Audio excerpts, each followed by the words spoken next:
Hi, it's time for good energy, and I'm Dr. Julie, and welcome to Bodyful Day 129, Attention and the Senses. And today we're going to talk about the kinesthetic sense.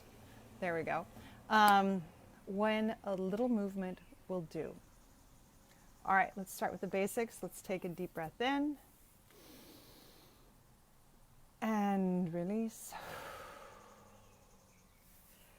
Inhale, inhale, inhale, expand, expand, expand, and tuck.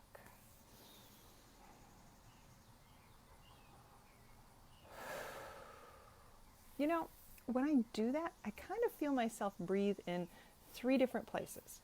I kind of feel myself breathe low, and then I kind of hear the tone change as I breathe into my chest. And then yet again, one more time as I breathe into my head. And then as everything expands, I can feel that tailbone tuck. Let's try that one more time. See if you can feel breathing low, breathing mid, and then breathing into the head.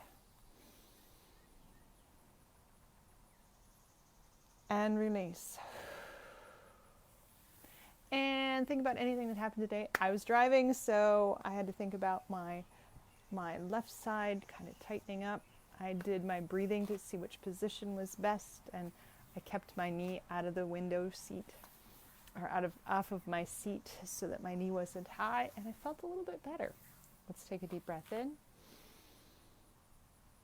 and release. All right, so today we're talking about attention. This is Attention Series Day 4. And remember, it's the energy to attend to something equals good energy and minus stressors. And today we are talking about the kinesthetic sense. And as we talked before, there are good and bad about each of these. So right now we're going to talk about the good, because kinesthetic really has a good component to it. For kids with ADHD, it is the wobble seats, or the exercise ball chairs, or rubber bands big exercise bands tied around their desks at school so they can bounce their feet. Because moving physically has a tendency to get us out of our physical bodies, out of our pain or out of our irritation or out of our paying attention to other garbage, and back into our physical self. And that little bit of movement, whether it be tapping or bouncing or wiggling, has a tendency to keep those kids a little bit more focused. Now, for those of us who are kinesthetic learners that learn better by movement, we also like this little bit of movement because it allows us to concentrate rather than just sitting there and going, ugh. I will tell you that when I go to continuing ed seminars, I actually take knitting with me, because it is a kinesthetic small movement that nobody's going to look at me strangely like I'm getting up and stretching and moving during every other sentence that the speaker says. I can use my knitting needles to just give me just a little bit of movement to stay just a little bit more focused, and then I don't zone out and fall asleep. So sometimes just a little bit of movement will do. It could be a wobble seat. It could be an exercise ball. It could be a rubber band underneath a chair or on a chair so that you've got something to bang your foot against. You couldn't see my foot, it was banging. And sometimes just that little bit of movement has a tendency to bring you back into your body so that you can stay focused on what you're attending to rather than your mind wandering the next 6 directions. Now, can a little bit of movement be a stressor? Yes, it can. It can. Especially, and we talked about this in vision, especially with movement of other people.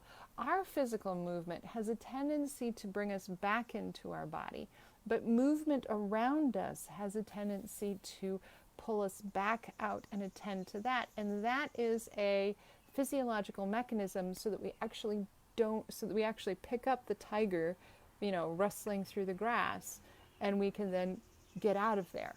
So sometimes movement is a good thing. And when we talked about vision, we talked about the fact that that's why carrels or cubicles in libraries are set up so that you can go in and you can't see either side of you. so that you can stay focused on your activity. So, movement good for a lot of people if it's you while you're doing the activity.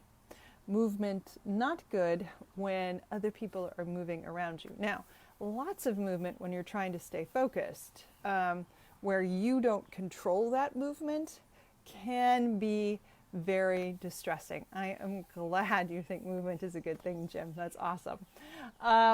So remember that it has a lot to do with who's in charge of it. If you are in charge of the motion, it's usually a pretty good thing. If somebody else is, then that means either catching it in the sides of your vision, or you're actually moving and you don't have control of that movement. That is when movement can be distressing and you lose your attention. All right, let's finish off the day. Take a deep breath in and release. Come back tomorrow and we'll focus more on movement. Take care.